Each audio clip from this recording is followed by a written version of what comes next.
Meg, Michelle. So Rugsy, how do you like that? That started with Coach Locks, and it just stick. You know, he kind of ended everybody's name like that, so it's just ride with it. What was that kind of the junior pro day, that experience like for you, and the attention you got afterwards, just kind of hitting some of the figures you did? I mean, I didn't really look for attention. It was just, they told us to come up here and do that stuff, and I just did what I had to do, and it just so happened I came out with those numbers. I actually was kind of upset after I ran, because I didn't feel like I had a good start. But after they told me the numbers, I was like, well, I still feel like I could do better. How much do you watch the 40 at the combine and things like that, and think about the day that you can potentially do that, knowing what you're capable of?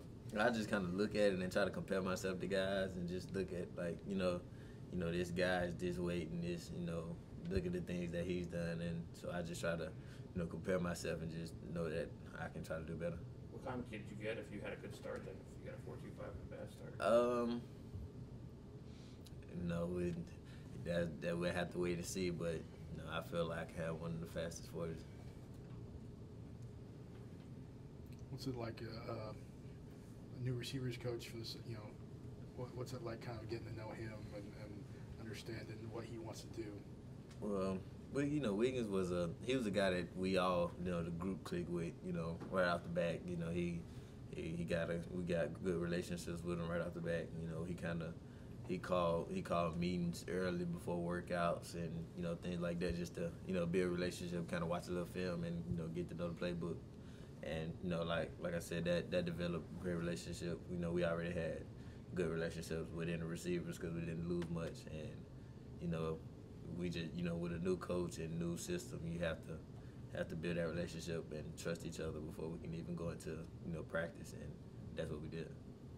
What kind of stuff has he been working on with you in your game? He kind of works with everybody. He'll tell you individual stuff. So I say mine is just, once again, being more technical, and that's just something I've always been wanting to work on.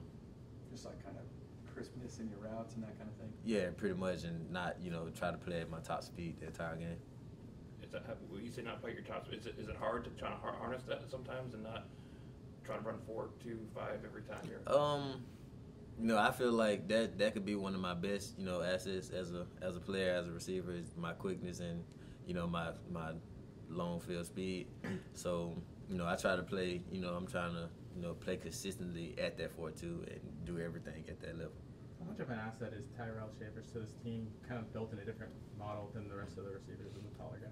Well, you got to have a big guy, that you can find, down in the red zone, or somebody that can do the dirty work with for the group. And I mean, that's what Tyrell is, and I'm pretty sure he'll show that. What's that like in the group now? I mean, this is the third year with and really second year with Jalen. So what's that chemistry like this time of year? Like I said, as a group, we're brothers. I mean, if we ever need one another, we'll call each other, and we always there together. If one person wants to go work out and he calls somebody, we'll end up with everybody just about. So that's just how we are, and we get along really well. And I say that's what makes us better, because we critique each other, and one guy can't get complacent about things that he does well. The wide receivers probably one of the more experienced groups on the offense at this point. Do you think that there's a chance that all 4 of you guys might be playing at the same time more than last year at times? Maybe so. I mean, with the system we have, you never know. With Sarkisian coming from the NFL, he kind of has different twists and turns to his playbook. But I mean, whenever the season comes, we'll game plan accordingly, and whatever we need to do, we'll do it. Sark has a West Coast background. I mean, how much do you think, especially with the short kind of horizontal routes that you see typically in the West Coast offense, how much do you think he could be an asset, especially for this kind of scheme? Well, I mean, knowing the guys that we got, and I'm pretty sure he knows the guys that we have at not even just receiver, at running back, at quarterback. He knows the weapons that we have and the things that we can do. So, he kind of told us that he'll get us the ball the ways that he can, and we'll put in our input. and that's the best thing about a player and a coach relationship. We get to talk to him, he can talk to us. I mean, do you think you'll be featured a lot on crossing routes and those kind of things, just to, and have maybe Judy on the more vertical clear out routes? Well, I wouldn't say no. Not one guy will do certain things. We all try to do certain things. We try to fill in each other's roles. So no one guy will be in one position doing one certain thing. Do you look forward to the scrimmage, like tomorrow, being able to get out there, Brian Denny, and go 11 on 11? Yeah, I mean, you always want to compete, and speaking that practice isn't scrimmage, so you don't really have live periods moving the ball and things like that. But once you have that scrimmage day, you can actually see where the team is and what kind of competitors we are. Has Calvin We have time for a few more. Has Calvin or Julio have they talked to you about what they like from Sark or what to expect? I mean, they tell us a little couple things that they have experienced, but those guys are just like big brothers to us, and we can talk to them whenever we need them, and they always give us tips about just being a player in general. What is the tip? What did they say about Sark? I mean, that he's a great guy. We kind of find that out ourselves, and we can build a relationship with him.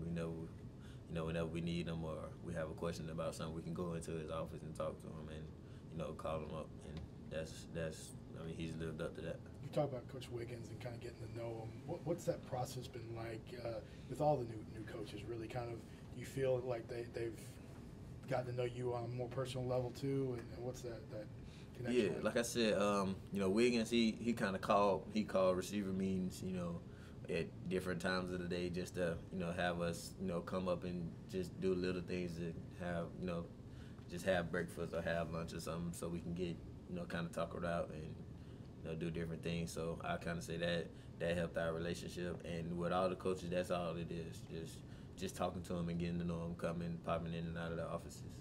How does playing special teams help you as a receiver and vice versa? Is there overlap between those two? I mean, it just makes me more versatile as a player. I'm a team player, and I feel like I could do anything that the coaches need me to do. If they ask me to do it, I'm done. And special teams is it's a part of the game, and it is a big factor in the game. So I feel like that's the way I can help my team. With the quarterback back and all the wide receivers back, do you feel like more just improving maybe things that were done last year, or is this with a new offensive coordinator, quarterbacks coach, is there some stuff being put in for next year? I mean, it's some stuff being put in, of course, because you have a new system, but I mean, you always want to build on last season. So I mean, we did good things, and we just want to build on it. That's all we have time